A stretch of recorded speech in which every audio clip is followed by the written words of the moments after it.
Higher order questions and English learners. Tennis great Rafael Nadal spoke little English at the beginning of his career.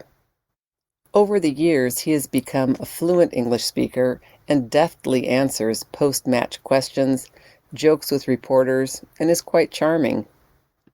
So it was interesting that in an interview for 60 Minutes, he opted to use Spanish because he said he expresses himself more freely in Spanish. That is likely true for many second language learners. A colleague made the remark that she feels like her IQ goes up 10 points when she uses her first language. Even when fluent in another language, one's expression is often affected when using a non-native language.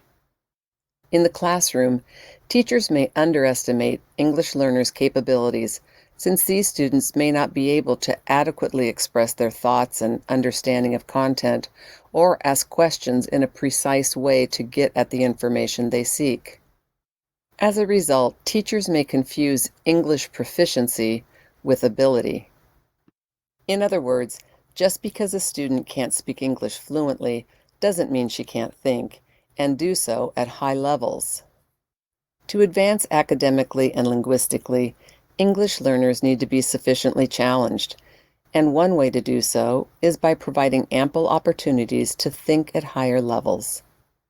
Research tells us that about 80% of questions teachers ask are at the literal level. That means students are asked to give back information that was given to them or memorized by them, rather than engaging in critical thinking. Examples of literal or recall questions include: when did blank take place? What is the definition of blank? It's pretty easy to see why teachers tend to ask questions at the lowest levels. Typically, we want students to remember or understand what we're teaching, and basic comprehension questions reveal what students remember from a lesson. However, studies show that students of color, English learners, and those at lower income levels are more likely to be asked lower-level questions than other students. If teachers believe that certain students are unlikely to be successful when engaging in higher-order thinking tasks, they tend to teach in ways that make this expectation a reality. Bloom's taxonomy provides guidance for asking the types of questions that challenge students to think more deeply about information. The most recent version of Bloom's sets the levels from lowest to highest as remember, understand, apply, analyze, evaluate, and create. There are lots of websites that have sample questions for Bloom's higher order thinking. The challenge for teachers of English learners is to formulate questions that reduce students' linguistic load while being cognitively challenging. For example, what is the relationship between blank and blank, which requires analysis? Did blank choose a wise course of action? Give reasons. This requires evaluation. English learners should be encouraged to demonstrate their knowledge about these and other higher order questions in a variety of ways, such as drawing, through drama, building a model, using a graphic organizer, creating a slide presentation, and so forth. Remember, the purpose is for students to engage in and demonstrate higher order thinking, not to show their level of English proficiency.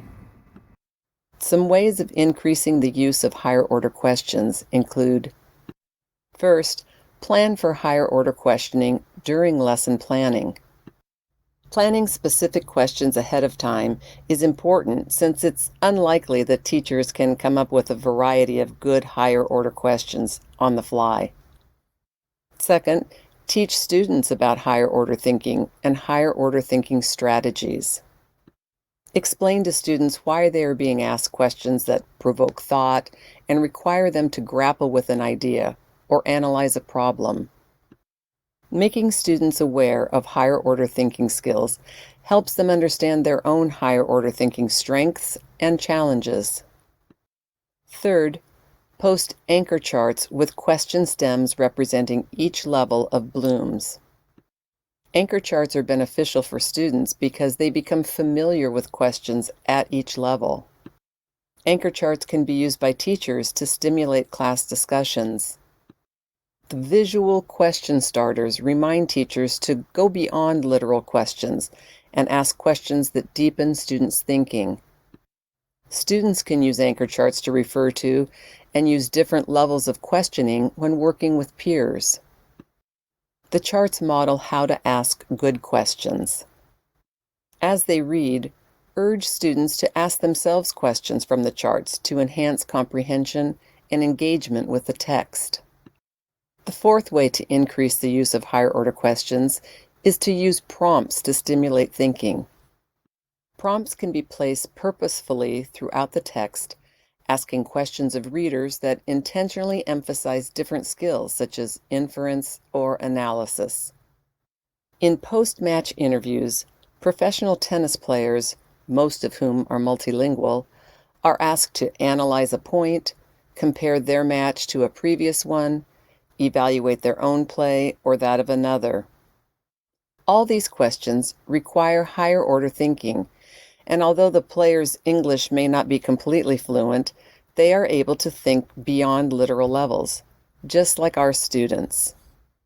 For more information about teaching English learners, check out the following.